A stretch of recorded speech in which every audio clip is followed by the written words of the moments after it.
Hello judiciary aspirants, कैसे हैं आप लोग। उम्मीद है आप लोग को सारे सब्जेक्ट्स मेरे पास से समझ आ रहे होंगे।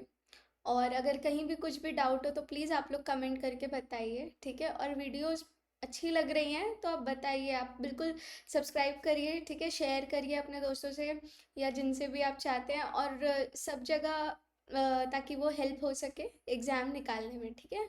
हम लोग जैसे कि लोकल लॉज की सीरीज़ आप लोग देख रहे हैं, बिल्कुल अपडेट होती रह रही है, आती रहेगी, ठीक है। बिल्कुल तेज़ी से हम लोग बिल्कुल नहीं छोड़ेंगे आपके लिए लोकल लॉज। आप लोग बने रहिए और पढ़ते रहिए, ठीक है। तो हमने लास्ट क्लास में पढ़ा था चैप्टर 7A तक का, एक्साइज एक्ट का हमने चैप्टर 7A तक का कंप्लीट कर लिया था। अब हमारे पास 3 चैप्टर्स और बचे हैं, फिर हमारा एक्साइज एक्ट खत्म हो जाएगा, ठीक है। तो आज हम पढ़ेंगे चैप्टर नंबर 8। चैप्टर नंबर 8 है detention, investigation and trial of the offences, ठीक है।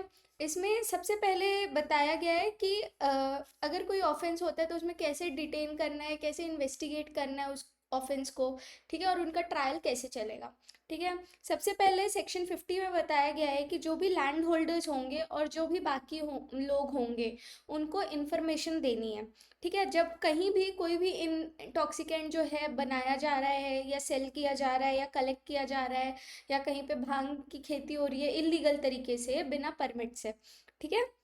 तो जो भी ओनर है या फिर ऑक्यूपायर है उस लैंड का, या फिर उनका जो भी कोई एजेंट होगा, ठीक है, या फिर कोई भी विलेज हेडमैन होंगे, ठीक है। विलेज हेडमैन हो गए, विलेज अकाउंटेंट्स हो गए, विलेज वॉचमैन हो गए जो कोतवार वगैरह होते हैं, ठीक है। और सारे जो भी ऑफिसर्स हैं उनकी ये ड्यूटी बनती है कि वो इत्तला दें, वो इन्फॉर्मेशन दें कि ये गलत तरीके से यहाँ पे काम हो रहा है करके, ठीक है। किसको देंगे?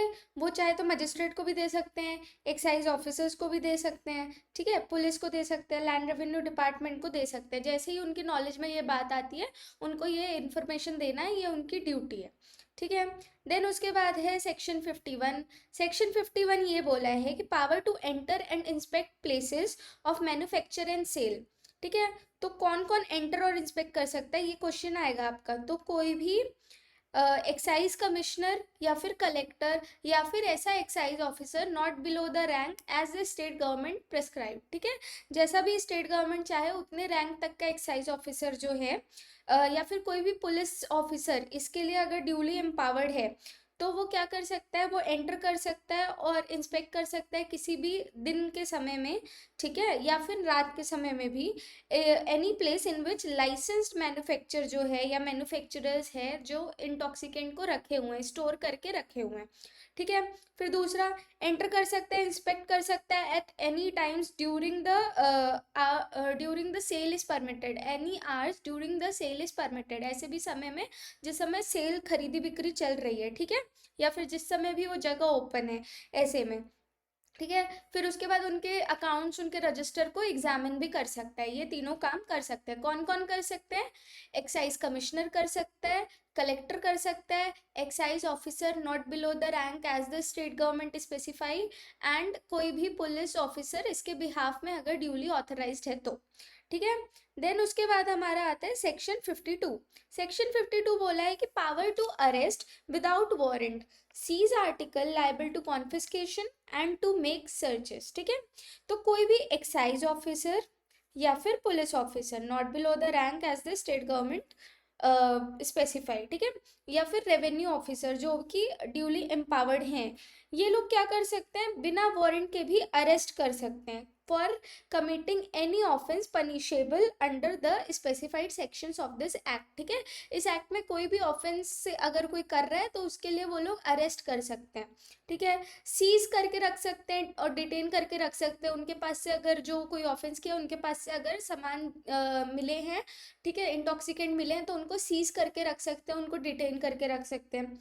और किसी गाड़ी वाड़ी का, किसी वेसल का, ठीक है, एनिमल का, पैकेज का, ये सबको वो लोग देख भी सकते हैं, खोल के वो लोग देख भी सकते हैं, ठीक है, डिटेन भी कर सकते हैं और उनको सर्च भी कर सकते हैं। क्लियर यहाँ तक का? और अगर if any person accused refuses to provide, अगर वो अपना नाम देने से या रेसिडेंस देने से मना करता है, पुलिस ऑफिसर या फिर एक्साइज ऑफिसर को अपना नाम या रेसिडेंस जगह बताने से मना करता है, तो उनको आइडेंटिफिकेशन पर्पस के लिए भी अरेस्ट किया जा सकता है। क्लियर। देन उसके बाद आता है आप लोग का power of magistrate to issue warrant. Okay, section 53। अगर मजिस्ट्रेट को ये रीज़न टू बिलीव है, उस उनको अगर ये चीज़ लग रही है, ठीक है, कि ये एक ऑफेंस होने वाला है इस एक्ट के अंदर में या फिर हो सकता है, तो वो क्या करेंगे, एक इशू कर देंगे वारंट। वारंट इशू करेंगे कि आप ये जगह पे जाके पता करिए, ये सर्च करिए इस जगह पे, ठीक है। या फिर अगर उनको सस्पेक्टेड है, कोई पर्सन, किसी बंदे पे शक हो रहा है कि ये कुछ काम कर सकता है, तो उसका अरेस्ट वारंट इशू कर सकते हैं, ठीक है। कौन कर सकता है? मजिस्ट्रेट कर सकता है, ठीक है। देन उसके बाद आता है 54 is power to search without warrant. जब भी कोई एक्साइज ऑफिसर जो है, ठीक है, ये है एक्साइज ऑफिसर और इससे पहले था मजिस्ट्रेट, ठीक है। एक्साइज ऑफिसर जो है, उसको अगर ये लगता है कि ऑफेंस जो है कमिट हुआ है, इज बीइंग कमिटेड, ठीक है, तो एक सर्च वारंट जो है, और वो नहीं मिल सकता अगर, मतलब सर्च वारंट लेने में हमें इतनी देर हो सकती है या इतना टाइम लग सकता है कि उस बीच में जो ऑफेंस कमिट किया है एक्यूज भाग जाए, ठीक है, या फिर उसको नहीं ढूंढ सकें, ऐसा कुछ होता है। तो वो बिना वारंट के भी वहाँ पे जा सकते हैं, ठीक है, सर्च कर सकते हैं, एंटर कर सकते हैं, किसी प्लेस पे सर्च कर सकते हैं, या किसी को अरेस्ट या डिटेन करके भी रख सकते हैं। क्लियर है यहाँ तक का आप लोग को? ठीक है, अगर वो भाग जाएगा, हमारा हो सकता है हमारा वारंट लेते तक के भाग जाए वो, या फिर कुछ छुपा दे, तो हम प्रॉपर तरीके से उसका इन्वेस्टिगेट नहीं कर पाए, ठीक है। तो इस वजह से वो बिना वारंट के भी उनको अरेस्ट कर सकते हैं, ठीक है, और डिटेन करके रख सकते हैं, ठीक है। फिर आता है 54A। कोई भी जो एक्साइज ऑफिसर है या एक्साइज कमिश्नर है या जो कलेक्टर है, जो भी इस एक्ट के अंदर काम कर रहा है, कोई भी ऑफिसर, ठीक है, वो अगर अरेस्ट कर रहे हैं और उनको कोई ऑब्स्ट्रक्ट कर रहा है, उनके काम को में बीच में कोई दखल अंदाजी कर रहा है, कोई ऑब्स्ट्रक्शन क्रिएट कर रहा है, तो उनको भी वो लोग अरेस्ट कर सकते हैं, ठीक है। और उनको बेल मिल जाएगी, ये बेल मिल जाएगी, अगर वैसा पर्सन अगर अरेस्ट हुआ है तो उनको बेल मिल जाएगी if sufficient bail is standard, ठीक है, मतलब बेल का जो भी बॉन्ड वॉन्ड होगा उसको एग्जीक्यूट करेगा तो उसको बेल मिल जाएगी। क्लियर। देन आता है section 55, power of excise officer in matters of investigation, ठीक है, power of excise officers in matter of investigation. तो कोई भी एक्साइज ऑफिसर है, ठीक है, वो अपने जो भी उसको पावर दिए गए हैं, वो उसके पास कैसे पावर रहेंगे, उसके पास पुलिस के पावर रहेंगे, सीआरपीसी के अंदर अंदर, अब तो बीएनएसएस हो गया है, तो उसके अंदर जो भी उनको पुलिस को पावर होती है, वही एक्साइज ऑफिसर को भी पावर होगी, ठीक है। और जहाँ जिस एरिया में वो लोग काम करेंगे, वहाँ के एक एरिया को बोला जाएगा कि वो पुलिस स्टेशन है, ठीक है, उसको पुलिस स्टेशन माना जाएगा। और एक स्पेशली एम्पावर्ड ऑफिसर जो है, वो फर्दर प्रोसीडिंग को स्टॉप कर सकता है रीजन रिकॉर्डिंग में देके, मतलब रिटर्न में एक रीजन देके वो प्रोसीडिंग को चाहे तो स्टॉप करवा सकता है, ठीक है। यहाँ तक का आप लोगों को क्लियर है? इसमें कोई डाउट? ओके। इसके बाद आता है हमारा section 56, report by investigation officer, है ना।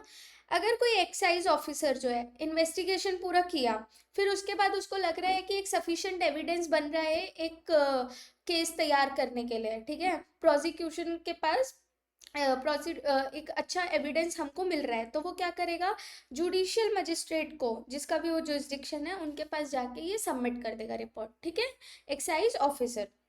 उसके बाद आता है section 57, report of excise officer. अब कोई भी जो एक्साइज ऑफिसर है below the rank of collector, collector से नीचे का कोई भी एक्साइज ऑफिसर है, अगर वो अरेस्ट करता है, सीजर करता है या सर्च करता है, तो उसको 24 घंटे के अंदर अंदर, या तो वो पर्सन को अगर अरेस्ट किया है तो, या फिर सीज्ड आइटम्स को जुडिशियल मजिस्ट्रेट के पास लाके जमा करना है। क्लियर। एक है 56 में रिपोर्ट बाय इन्वेस्टिगेशन ऑफिसर, इसमें सफिशिएंट एविडेंस मिलता है तो आपको जुडिशियल मजिस्ट्रेट के पास देना है। और एक है रिपोर्ट बाय एक्साइज ऑफिसर, इसमें अगर कलेक्टर से नीचे लेवल के कोई एक्साइज ऑफिसर हैं, उन्होंने कोई अरेस्ट किया है या फिर कोई सीजर किया है, तो वो जो पर्सन को अरेस्ट किया है या फिर सीज्ड आइटम्स है, उनको जाके उनको जुडिशियल मजिस्ट्रेट के पास सबमिट करना है। क्लियर। 57 तक का ये दिया हुआ है। इसके बाद है 57A। 57A ये बोलता है कि पुलिस जो है वो चार्ज लेगी जो भी सीज्ड आर्टिकल्स है उसका। तो ऑफिसर इंचार्ज जो होगा पुलिस स्टेशन का, वो सारे सीज्ड आर्टिकल्स को अपने पास रखेगा, ठीक है, जब तक कि कोई ऑर्डर नहीं आ जाता। और कोई भी एक्साइज ऑफिसर जो होगा, जो भी एक्साइज ऑफिसर होगा, वो अपना सील और साइन करके सीज्ड आइटम्स को और उनका एक सैंपल लेके रखेगा, ठीक है। इसमें बस इतना ही बोला है। फिर उसके बाद आता है 58, अरेस्ट सर्चेस कैसे होने हैं। तो हमको सिंपल जानना है कि ये सीआरपीसी में जिस तरीके से होते हैं, ठीक है, मतलब अब बीएनएसएस में जिस तरीके से होते हैं उसी तरीके से यहाँ पे भी फॉलो किया जाएगा, ठीक है। मतलब उनको समन भेजेंगे, वारंट भेजेंगे, जो भी उनका प्रोसीजर होता है अरेस्ट करने का, हैंडकफ कब करना है कब नहीं करना है, ठीक है, उनका नाम, रेसिडेंस, उनको वकील से बात करवानी है, ठीक है, अपने रिश्तेदारों को इनको इन्फॉर्म करने का राइट है, ये सारी चीज़ें उसमें इसमें भी फॉलो होंगी। जैसे सीआरपीसी या बीएनएसएस में होती है वैसे ही हमारे एक्साइज एक्ट में भी फॉलो होगा। ओके। देन आता है 59, security for appearance in case of arrest without warrant. ठीक है, अब बिना वारंट के हमने अरेस्ट किया, कब किया था हमने बिना वारंट के अरेस्ट? जब हमारे पास वारंट लेने का टाइम नहीं था, हमें डर था कि हम जब तक के वारंट लेंगे वो भाग जाएगा या चीज़ें छुपा देगा, ठीक है। तो ऐसा कोई भी सारे ऑफेंसेस एक्सेप्ट सेक्शन 49A के ऑफेंसेस। क्या थे सेक्शन 49A के ऑफेंसेस? हमने लास्ट क्लास में पढ़ा था, जो ह्यूमन के लिए अनफिट है, ठीक है, वैसे कुछ अगर अल्कोहल को बनाते हैं और उससे किसी को इंजरी होती है या किसी की डेथ होती है तो जो ऑफेंस होता है उसके बारे में, ठीक है। तो ये वाले पार्ट को छोड़ के बाकी सारे जो ऑफेंस है एक्साइज एक्ट में वो सारे बेलेबल ऑफेंस है, ठीक है, नॉन बेलेबल नहीं है। फिर उसके बाद जो भी पर्सन जो है विदाउट वारंट अरेस्ट किया गया है उसको नियरेस्ट एक्साइज ऑफिसर के पास या फिर पुलिस ऑफिसर के पास ले जाया जाएगा ताकि उसे बेल में छोड़ा जा सके, ठीक है। अगर वो ऑफिसर जो है अप्रोप्रिएट लगता है तो अरेस्टेड ऑफिसर को अप्रोप्रिएट लगता है तो अरेस्टेड पर्सन जो है उसको बेल में छोड़ा जाएगा या फिर पर्सनल बॉन्ड में छोड़ा जाएगा, ठीक है, बेल में या फिर पर्सनल बॉन्ड में छोड़ा जाएगा। क्लियर? और उसके बाद इसमें जो ये प्रोविजंस बताए हैं बेल की प्रोविजंस वो सारी उस पर अप्लाई होगी, ठीक है, यहाँ तक का। देन आता है आप लोग का सेक्शन 59A कि कुछ ऑफेंसेस जो होंगी इसके इस एक्ट के अंदर में वो नॉन बेलेबल होंगी, ठीक है। कैसी होंगी? नॉन बेलेबल होंगी। उसके लिए कोई भी एंटिसिपेटरी बेल भी नहीं दिया जाएगा, याद रखिएगा। No anticipatory bail shall be granted for the offences punishable under section 49A, that is human consumption के लिए अनफिट, और if the accuse is found with bulk quantity with exceeding 5 bulk litres, ठीक है, 5 लीटर से ज़्यादा अगर उसके पास liquor मिलता है तो ये नॉन बेलेबल ऑफेंस होगी, ठीक है।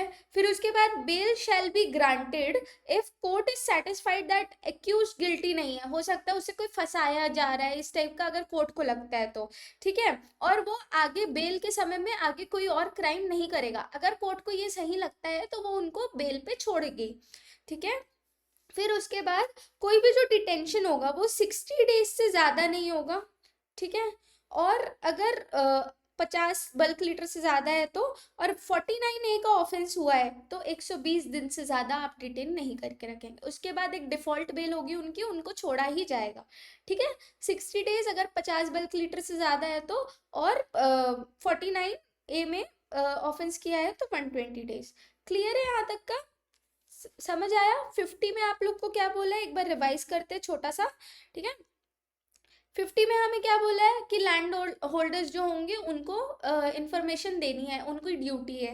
देन 51 में क्या बोला है कि कौन कौन एंटर कर सकेगा? एक्साइज कमिश्नर एंटर कर सकेगा, एक्साइज ऑफिसर एंटर कर सकेगा, कलेक्टर एंटर कर सकेगा, ठीक है, और इंस्पेक्ट कर सकेगा और सर्च कर सकेगा 51 में। देन आता है 52 कि कब कब अरेस्ट किया जा सकेगा, सीज किया जा सकेगा, ठीक है। तो एक्साइज ऑफिसर और पुलिस ऑफिसर अरेस्ट कर सकती है। देन उसके बाद आता है 53 में power of magistrate to issue warrant, ठीक है, कि अगर उनको डाउट है कि यहाँ पे क्राइम हो सकता है या किसी बंदे पे डाउट है कि ये कुछ क्राइम कर सकता है इससे रिलेटेड, तो मजिस्ट्रेट जो है एक वारंट इशू कर देंगे। क्लियर? देन 54 में है कि सर्च बिना वारंट के, जब हमको लग रहा है कि वो भाग जाएगा वारंट लेते तक के, तो हम उसमें power to search without warrant चलेंगे, ठीक है। कौन देगा? एक्साइज ऑफिसर देगा। Then 54A arrest without warrant for obstruction और असॉल्ट, कोई भी एक्साइज ऑफिसर या कोई भी जो इसके अंदर पब्लिक सर्वेंट काम कर रहा है उसको कोई ऑब्स्ट्रक्ट करता है तो उसको भी अरेस्ट किया जाएगा और उनको बेल में छोड़ दिया जाएगा अगर सफिशिएंट बेल वो लोग दे देते हैं तो, ठीक है। देन आता है 55, एक्साइज ऑफिसर इन्वेस्टिगेशन में क्या काम करेंगे, उनकी पावर क्या क्या होगी, तो उनकी सारी जो सीआरपीसी या बीएनएसएस में जो पावर होती है वही उनकी पावर होंगी। 56 में था इन्वेस्टिगेशन ऑफिसर के द्वारा रिपोर्ट, इसमें बोला था कि अगर सफिशिएंट एविडेंस मिल गए हैं कि एक केस बनाया जा सकता है इनके अगेंस्ट तो वो जो है वो पूरा कलेक्ट करके जुडिशियल मजिस्ट्रेट के पास सबमिट करेंगे। और 57 में पढ़े थे हमने रिपोर्ट बाय एक्साइज ऑफिसर, इसमें बोला था अगर एक्साइज ऑफिसर जो कलेक्टर से नीचे रैंक का है वो किसी को अरेस्ट करता है या कुछ सीज करता है तो वो जो अरेस्टेड पर्सन होगा या सीज्ड आइटम्स होंगे वो सारे को वो जुडिशियल मजिस्ट्रेट के पास सबमिट करेगा इन 24 आवर्स, ओके, ठीक है।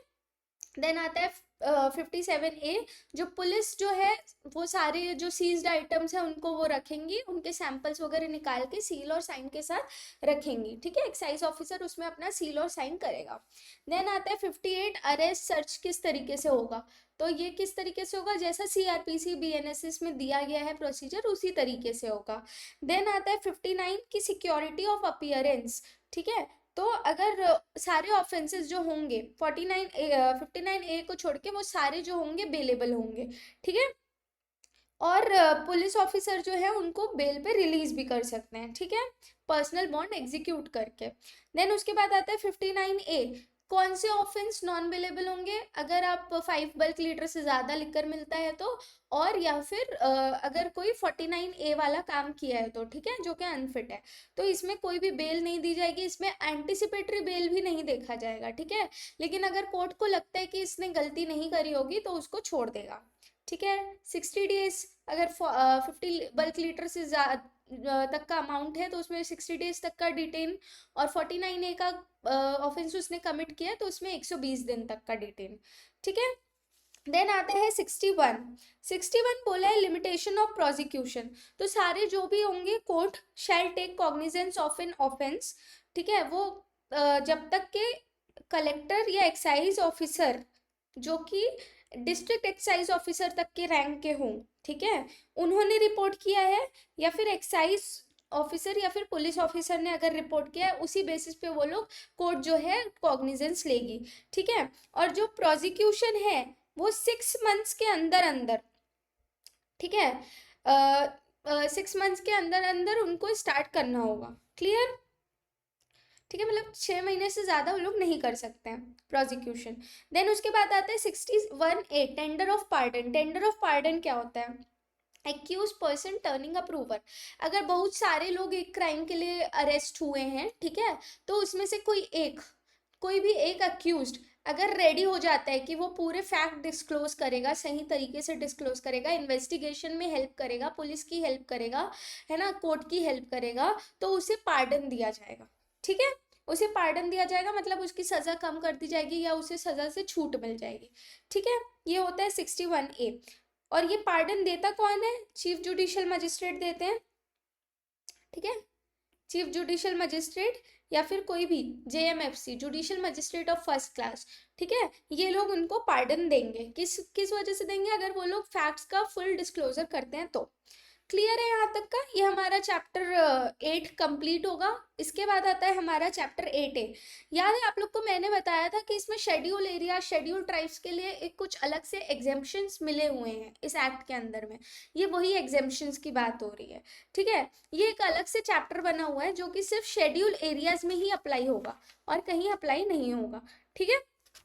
तो ये जो शेड्यूल एरिया में अप्लाई होगा, इसमें सबसे पहले आप लोग को दिया हुआ है 61B, इसमें आप लोग को डेफिनेशंस दिए हुए हैं, किसके किसके डेफिनेशन दिए हुए हैं, तो शेड्यूल एरिया के डेफिनेशन दिए हुए हैं जो कि आर्टिकल 244 में कॉन्स्टिट्यूशन ऑफ इंडिया के क्लॉज 1 में दिया है। फिर एक ग्राम पंचायत और ग्राम सभा, ये दोनों एक ही होंगे छत्तीसगढ़ पंचायती राज अधिनियम के अंतर्गत।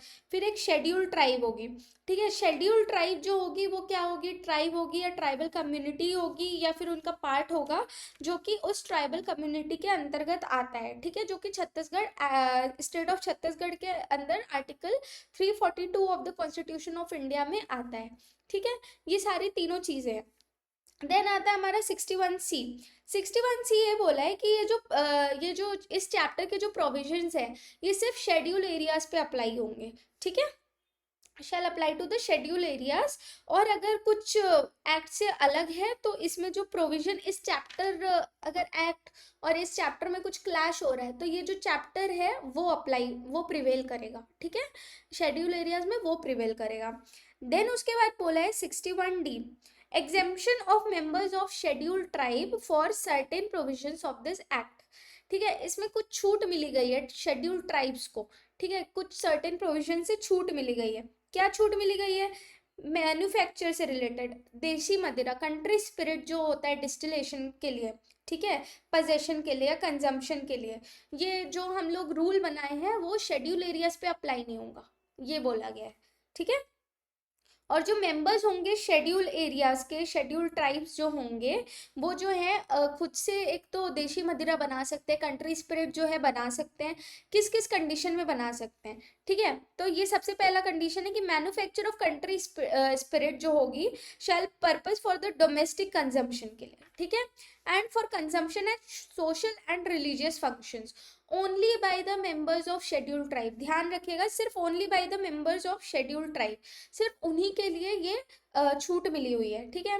फिर उसके बाद जो वो लोग देसी मदिरा बनाएंगे उनको बेचा नहीं जाएगा, वो सिर्फ घर के लिए बनाएंगे, डोमेस्टिक पर्पस के लिए या फिर सोशल या रिलीजियस पर्पस के लिए बनाएंगे, ठीक है। और उनका जो मैक्सिमम लिमिट है वो है 5 लीटर पर हाउस होल्ड, ठीक है, 5 लीटर पर हाउस होल्ड दिया गया है, चाहे आप कितने भी मेंबर्स हो 5 लीटर पर हाउस होल्ड वो रखा जाएगा, ठीक है, उससे ज्यादा वो लोग भी नहीं रख सकते हैं। हालांकि जो ग्राम सभा है वो चाहे तो इसका जो लिमिट है उसको कम ज्यादा कर सकती है, ठीक है।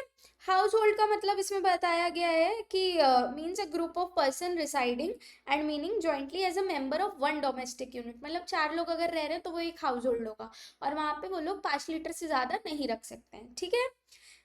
61D, then 61E, power of gram sabha to regulate, prohibit, manufacture, sale etc of intoxicant।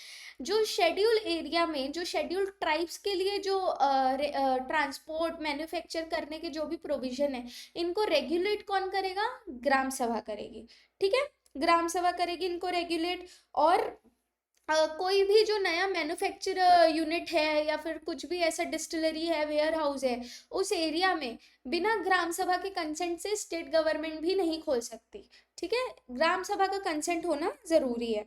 और अगर ग्राम सभा किसी चीज का, किसी भी इंटॉक्सिकेंट का सपोज मैन्युफैक्चर, पोजेशन, सेल जो है प्रोहिबिट करती है, मना करती है उस एरिया में, तो उससे रिलेटेड कोई भी नया मैन्युफैक्चर नहीं बनेगा, कोई नए आउटलेट नहीं बनेंगे, ठीक है। और कोई भी पर्सन जो है उसको ना बनाएगा, ना पिएगा, ना कुछ करेगा, ठीक है, ना कब्जे में भी नहीं रखेगा, सारा चीज, सारी अथॉरिटी किसके पास होगी, ग्राम सभा के पास होगी। क्लियर है यहाँ तक, ठीक है। देन आता है हमारा 61F, enforcement of the decision of the gram sabha, ठीक है। तो डिसीजन और ऑर्डर्स जो भी ग्राम सभा द्वारा लिए जाएंगे इस चैप्टर के अंदर में, ठीक है, उनको इफेक्ट कौन देगा, ग्राम पंचायत, ठीक है, उनको एग्जीक्यूट मतलब इफेक्ट कौन देगा, ग्राम पंचायत देगी। और अगर उनको लग रहा है कि यहाँ पे स्टेट गवर्नमेंट का इंटरफेरेंस जरूरी है या स्टेट गवर्नमेंट का भी राय लेना जरूरी है तो ग्राम पंचायत जो होगी वो एसडीएम को अप्रोच करेगी, ठीक है, एसडीएम को अप्रोच करेगी, ओके। और उसके बाद वो जैसा भी डिसीजन लेंगे वो चलेंगे, ठीक है। क्लियर है यहाँ तक का। तो यहाँ तक हमारा चैप्टर 8A भी कंप्लीट होगा। इसमें है आप लोग का 61B में 3 डेफिनेशन दिए हुए हैं, शेड्यूल एरिया, ग्राम सभा, ग्राम पंचायत और शेड्यूल ट्राइब, ठीक है। 61C में आप लोग को दिया है स्कोप, तो ये जो है इस पूरे चैप्टर, ये चैप्टर जो है शेड्यूल एरिया में अप्लाई होगा और अगर कोई क्लैश होंगे तो ये जो चैप्टर के प्रोविजन है वो प्रिवेल करेंगे, ठीक है। देन आता है आप लोग का 61D, कुछ छूट मिली हुई है लोगों को। तो कितनी छूट मिली हुई है, वो जो कंट्री लिकर होगा वो लोग अपने डोमेस्टिक कंजम्पशन के लिए बना सकते हैं, ठीक है, और सोशल और रिलीजियस पर्पस के लिए बना सकते हैं। वो कंट्री लिकर जो वो लोग बनाएंगे घर पे, वो बेचा नहीं जाएगा, ठीक है। और मैक्सिमम कितना रख सकते हैं, 5 बल्क लीटर्स पर हाउस होल्ड रख सकते हैं, ठीक है। देन उसके बाद 61E बोला है कि जो भी मैन्युफैक्चर से रिलेटेड काम है, सेल से रिलेटेड काम है, ठीक है, और कैसे रखना है, पोजेशन से रिलेटेड काम है, इसके लिए सारा डिसीजन कौन लेगी, ग्राम सभा लेगी। और उनके एरिया में कोई भी मैन्युफैक्चरिंग यूनिट भी स्टेट गवर्नमेंट जो है बिना ग्राम सभा के कंसेंट से नहीं बना सकती है, ठीक है। फिर 61F बताया, enforcement of decision of gram सभा। तो जो ग्राम पंचायत इफेक्ट देगी ग्राम सभा के डिसीजन को, ठीक है। और अगर लग रहा है कि स्टेट गवर्नमेंट का इंटरफेरेंस चाहिए या उनकी राय चाहिए, तो वो एसडीएम को अप्रोच करेगी, ठीक है। ग्राम पंचायत जो है एसडीएम को अप्रोच करेंगे। क्लियर है यहाँ तक का। अब हमारा लास्ट चैप्टर है, चैप्टर 9 मिसलेनियस। इसमें ज़्यादा कुछ नहीं है, आप लोग को सिंपल याद रखना है कि 62 जो है, सारे जो रूल्स होंगे इस एक्ट के अंदर वो कौन बनाएगी, स्टेट गवर्नमेंट बनाएगी, ठीक है। 62 के आगे आप लोग लिख लेना बस स्टेट गवर्नमेंट, ठीक है। जो भी रूल्स होंगी स्टेट गवर्नमेंट बनाएगी, ओके। देन उसके बाद 63 में बोला है कि जो भी रूल्स और नोटिफिकेशंस होंगे वो ऑफिशियल गैजेट में आएंगे, तभी उसको माना जाएगा कि वो उस दिन से इफेक्ट पे आ गए हैं, ठीक है। देन उसके बाद आता है 64, रिकवरी ऑफ गवर्नमेंट ड्यूज। तो अगर जो भी ड्यूज इस एक्ट के अंदर अगर रिकवर करने हैं तो किस तरीके से किए जाएंगे, एक्साइज रेवेन्यू के फॉर्म में किए जाएंगे, ठीक है। लूजेस फ्रॉम कॉन्ट्रैक्ट डिफॉल्ट्स, ठीक है, कॉन्ट्रैक्चुअल लाइबिलिटीज। और मोड ऑफ रिकवरी क्या होगा, मूवेबल प्रॉपर्टी को बेच के आप रिकवर कर लो, ठीक है। लीगल मेथड अगर कोई अवेलेबल है तो उस तरीके से आप रिकवर कर लो, ठीक है। ये ऐसे जो उतना इंपॉर्टेंट नहीं है, बस आपको हेडिंग याद रखनी है इसमें, ठीक है, सेक्शन 64। देन आता है section 65, government lien on defaulters property. Lien मतलब आप लोग समझे होंगे, आप लोग ने कॉन्ट्रैक्ट वगैरह में भी पढ़ा होगा, किसी चीज को जब्त करके रखना, रोक के रखना, ठीक है। जब तक कि आपका रिकवरी नहीं हो जाता तब तक आप चीजों पे लीन रख सकते हो, मतलब आप उसे रोक के रख सकते हो। तो अगर कोई लाइसेंसी या फिर लेसी अगर कुछ डिफॉल्ट करता है तो उनकी जो भी प्रॉपर्टी है, डिस्टिलरी से रिलेटेड, वेयर हाउस से रिलेटेड, ठीक है, ब्रूरी से रिलेटेड या शॉप से रिलेटेड जो प्रॉपर्टी होगी, अपैरेटस होंगे, वो उसको अटैच कर लिया जाएगा, उनको कुर्क कर लिया जाएगा, ठीक है। और उसके बाद वो प्रॉपर्टीज को बेच दिया जाएगा, और उससे जो भी पैसे निकलेंगे उससे अपना जो भी ड्यूज है उनको रिकवर किया जाएगा, ठीक है। और जो सबसे पहले जो बेचेंगे उसका सबसे पहला चार्ज किस पे जाएगा, गवर्नमेंट ड्यूज को सबसे पहले सेटिस्फाई किया जाएगा, ठीक है। ये बोला है। देन उसके बाद section 66, this is an important section again, ठीक है। Power of state government to except persons और इंटॉक्सिकेंट, ठीक है। तो स्टेट गवर्नमेंट एक नोटिफिकेशन से इशू कर सकती है और वो बोल सकती है कि एक पूरी तरीके से या फिर कुछ पार्ट पे हाफ पार्शियल छूट जो है दी जाएगी इस एक्ट से। किसको किसको, ये जो स्पेशल एग्जेम्पशन जो है किसी पर्सन को, स्पेसिफिक पर्सन को या क्लास ऑफ पर्सन को दे सकते हैं, ठीक है। किसी स्पेसिफिक इंटॉक्सिकेंट के लिए दे सकते हैं, ठीक है, या फिर स्पेसिफिक जोग्राफिकल एरिया के लिए दे सकते हैं, ठीक है, या फिर स्पेसिफाइड टाइम पीरियड के लिए या ओकेजन के लिए दे सकते हैं, ठीक है। उन पे यहाँ पे ये एक्ट जो है लागू नहीं होगा, ये कर सकती है गवर्नमेंट चाहे तो, ओके। देन आता है हमारा सेक्शन 67, प्रोटेक्शन मिली हुई है, इम्यूनिटी क्लॉज है। तो इसमें जो भी हमारे कार्यकर्ता होंगे, जैसे मतलब हमारे एक्साइज ऑफिसर हो गए, उनके अगेंस्ट, ठीक है, एक्साइज कमिश्नर हो गए, उनके अगेंस्ट कोई भी सूट या प्रोसिक्यूशन या लीगल प्रोसीडिंग नहीं होगी, ठीक है। देन उसके बाद आता है section 68, limitation on legal suit. तो इसमें आप लोग याद रखिए 6 मंथ्स, 6 महीने के अंदर अंदर सूट आपको फाइल करना है। अगर ऐसा कुछ हो रहा है, ठीक है, तो 6 महीने के अंदर अंदर फाइल करना है। और कोई भी सूट जो है government, excise officer, police officer या लैंड रेवेन्यू ऑफिसर्स के अगेंस्ट में फाइल नहीं होंगे, ठीक है। तो लास्ट है हमारा सेक्शन 69, रिपील। तो ये हमारे लास्ट मिसलेनियस सेक्शन थे, जिसमें आपका था सेक्शन 62 जिसमें रूल मेकिंग पावर थी, किसकी थी, स्टेट गवर्नमेंट की। सेक्शन 63 था हमारा पब्लिकेशन, ऑफिशियल गैजेट में होगा। देन 64 थी गवर्नमेंट ड्यूज की रिकवरी कैसे होगी, तो एक्साइज रेवेन्यू से या लीगल मेथड से, जैसे भी करना चाहे वो कर सकते हैं। देन था हमारा 65 गवर्नमेंट लीन, ठीक है, जो कि डिफॉल्टर की प्रॉपर्टी में गवर्नमेंट लीन कर सकती है और उनको बेच सकती है, और उसका जो भी प्रोसीड होगा सबसे पहले गवर्नमेंट ड्यूज को क्लियर किया जाएगा, ठीक है। देन उसके बाद हमारे सेक्शन 66 था कि जो है कुछ छूट मिल सकती है लोगों को, किस किस लोगों को, स्पेसिफाइड पर्सन या क्लास ऑफ पर्सन्स को, ठीक है, या फिर इंटॉक्सिकेंट को, या फिर जोग्राफिकल एरिया में, या फिर टाइम पीरियड के लिए, कुछ ओकेशन के लिए, ठीक है।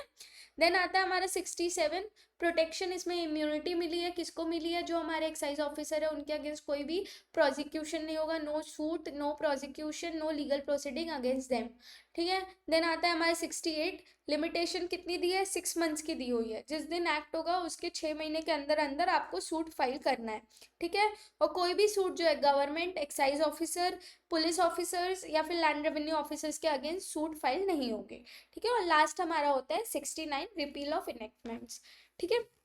तो इसके साथ हमारा छत्तीसगढ़ एक्साइज एक्ट खत्म होता है। हमारे कुछ एक्ट्स और बचे हुए हैं, जैसे रजिस्ट्रेशन एक्ट है, कोर्ट फीस एक्ट है, CGLRC है, ठीक है। तो ये मैं कोशिश कर रही हूँ कि आप लोग को जितना जल्दी हो सके प्रोवाइड करूँ, ताकि आप लोग नेक्स्ट मंथ में ये सारी चीज़ों का रिविजन करें, ठीक है। तो मैं मेरे साइड से अब पूरा कोशिश कर रही हूँ कि मैं जितनी जल्दी जल्दी हो सके ये प्रोवाइड करूँ। तो हमने अपने अभी 2 एक्ट खत्म कर लिए हैं, 3 एक्ट और बचे हैं। अगर हम लोकल लॉज पे जाएं तो हमारे 3 एक्ट और बचे हैं, इसके बाद हमारे पूरे सेंट्रल एक्ट्स हो जाते हैं, ठीक है। तो मैं बनाती हूँ जल्दी इस चीज़ के लिए वीडियो, और मुझे भी अच्छा लगेगा अगर इस वीडियो को और ज़्यादा अच्छे से रिस्पॉन्स मिले, ठीक है। और मुझे भी बहुत अच्छा लग रहा है कि मैं आप लोग की हेल्प कर पा रही हूँ, ठीक है। तो प्लीज़ मेरा भी आप लोग सपोर्ट कीजिए, ताकि मैं आप लोग की और अच्छे से हेल्प कर सकूँ। और ये अगर आप लोग को वीडियोस पसंद आ रही है, पढ़ाने का तरीका पसंद आ रहा है, तो please do like share and subscribe, और इसको और बढ़ाते जाइए, इसके व्यूज़ बढ़ाते जाइए, सब्सक्राइबर्स बढ़ाते जाइए, तो हमें भी एनर्जी आएगी आप लोग को और अच्छे से पढ़ाने की, ठीक है। तो नेक्स्ट सब्जेक्ट के साथ नेक्स्ट क्लास में आप लोग से जल्दी मुलाकात होगी। चलो तब तक के लिए थैंक यू, पढ़ते रहिए, बने रहिए, गोल बिल्कुल क्लियर रखिए, इस बार क्रैक करना ही है छत्तीसगढ़ जुडिशरी, ठीक है। चलो ठीक है, गुड नाइट, बाय।